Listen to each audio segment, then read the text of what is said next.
pa lang sila, pasan na ang daigdig dahil sa kanilang mga bukol sa bandang puwitan.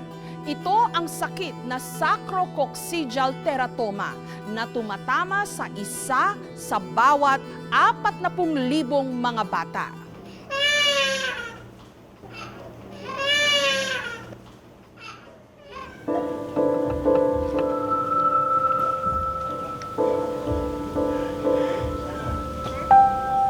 Sa mura niyang edad, mabigat na ang pinapasan ng 2 taong gulang na si Razel. Nung hubarin niya ang kanyang damit, tumambad sa amin ang halos sinlaki ng pakwan niyang bukol sa puwet. Halos nilamon na nito ang buo niyang pigi.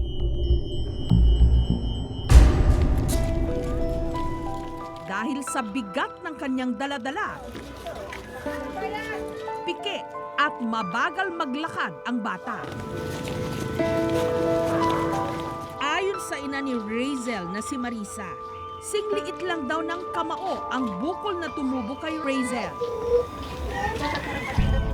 Pero laking gulat nila na sumasabay sa paglaki ng bata ang paglobo ng kanyang bukol. Dami nang nilapitan ko. Kung saan ako nagpapasok pa ng mga requirements, parang suntok ko sa buwan. Kung may tumulong salamat, kung hindi, wala talaga. Kaya lang, wala namang magagawa kasi kailangan lumaban pa rin. Dahil syempre anak mo po yan. Kung magaw aso, hinanap, inialagaan, tao pa kaya.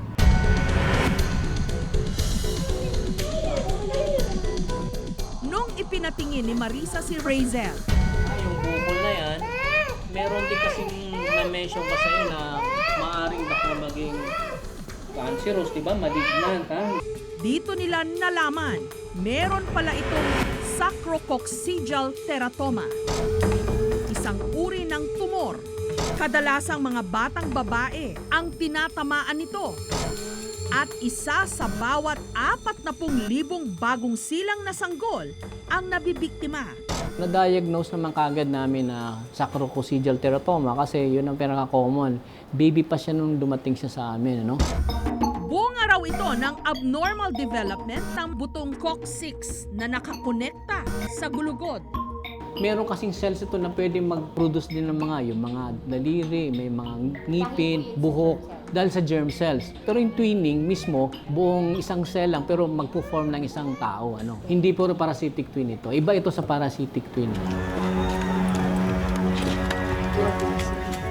Dahil sa kanyang sitwasyon, ang mga pinaglumaang t-shirt ng kanyang ama ang nagsisilbi niyang salawal. Maging sa pagtulog, pinahihirapan si Razel ng kanyang sakit. Madalas siyang nakadapa o nakatagilid. Gustuhin man daw nilang ipagamot si Razel. Hindi sapat ang kinikita ng kanyang ama sa pag-extra-extra sa construction. Hindi ko sabi nga sa kanya, ipampong ko na para daw po yung may tumulong sa mayaman para maano. Sabi ko, ayoko. Tsaka parang hirap po, parang nakakonsensya po yung gano'n na yung bata eh. Bilang ina kasi parang hindi ko yatang kayang gano'n gawin sa bata. Humigit kumulang 50,000 pesos ang kailangan ni Razel para tuluyang matanggal ang kanyang tumor. Kapag tumanda raw kasi ang pasyenteng may sacrococcygeal teratoma, maaring maging cancerous ang bukol. At kapag lumala, kailangang sumailalim sa chemotherapy.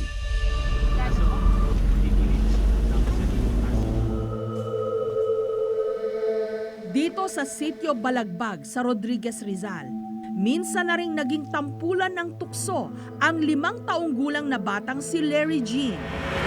Katulad ni Razel, meron din siyang malaking bukol sa puwet. Nagkaisip na siya, sabi niya na, "Mama, bakit ganun yung puwet ko?" Pag nakikita niya yung ibang bata, yung puwet ng ibang bata, nagtatawa siya. Siguro iniisip niya na, bakit ganun yung puwet ng bata, yung kanya iba. Tapos sometimes na pumapasok na siya dyan sa school, sa taas, umihi siya, nakasama niya yung kaklase niya. Ang sakit sa loob ko nung sabihin sa akin ng anak ko ng, "Mama, sabi ni Jeline, ang laki daw ng puwet ko." Tapos pinagsabi niya dun sa mga kaklase niya. Ang sakit, sabi ko dun sa anak ko. Anak, hayaan mo na lang, pagpasensyaan mo na lang kasi mga bata rin sila na katulad mo. Halos sinlaki lang daw ng kamao ang bukol ni Larry Jean nung isilang ito. Pero habang siya'y lumalaki, lumaki rin ang kanyang bukol. Walang magulang na gustong magtiis yung anak ng ganang kalagayan. Kaya kahit papaano nga sana, gusto naming mailapit sa lahat. Gusto kong maihingi ng tulong, kulang na lang mamalimos ako sa kalsada para lang matustusan yung pangangailangan ng anak ko. At nito lang ika-4 ng Setyembre, matagumpay na naalis ang sacrococcygeal teratoma ng bata. Kumusta na, LJ? Sa tulong ng isang NGO o non-government organization, Nakita yun ng ambassadress, yung condition ni LJ na may bukol sa puwet. And then, nag-decide yung ambassadress na yun na siya yung magpa-fund para sa paggamot at saka sa operation. ang tumor na inalis sa puwitan, nasa laboratorio ngayon, tumitimbang ng mahigit 1.5 kilo. Yung mga bukol na merong potential na maging cancer, babalik-balik to. May posibilidad na para makontrol natin yung bukol na hindi bumalik, pwedeng i-chemotherapy kung ito ay malignant. Ngayon, pilak na lang ang nagpapaalala sa 5 taong kalbaryo ni Larry Jean. Mas masigla at masayahin na ito ngayon. At sa loob lang ng ilang araw, babalik na siya sa eskwela. Walang kasing sarap ng pakiramdam pag natapos na yung suliranin mo. Walang kasing saya, walang parang yung buhos ng ligaya sa akin bilang isang ina. Walang patid.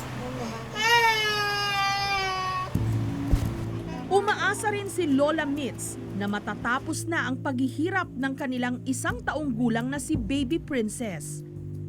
Bagamat singlaki pa lang daw ng dalanghita ang bukol ng sanggol, kinakailangan na raw itong ipa-opera para hindi na lumaki pa. 3 months siya, nalaman ko na may bukol kasi nakita ko nga nun.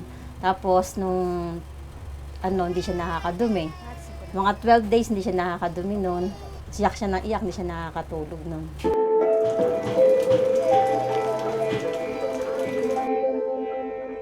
Pagdating sa ospital, nakipagkulitan pa si Princess sa ibang mga bata.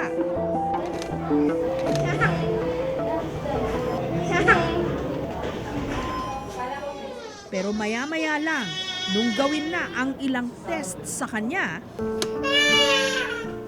pumalahaw na ito ng iyak.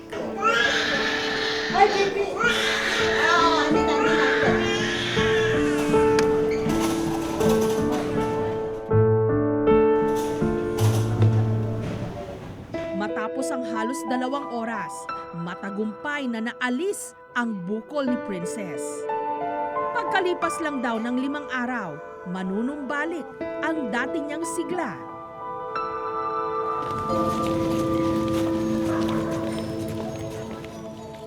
Sa kabila ng kanilang kamusmusan, pinapasan na ng kanilang mga murang katawan ang kakaibang karamdaman. Mabuti na lang at sa tulong ng medisina at ng mga may mabubuting kalooban, tiyak nagagaan ang kanilang pinagdaraanan.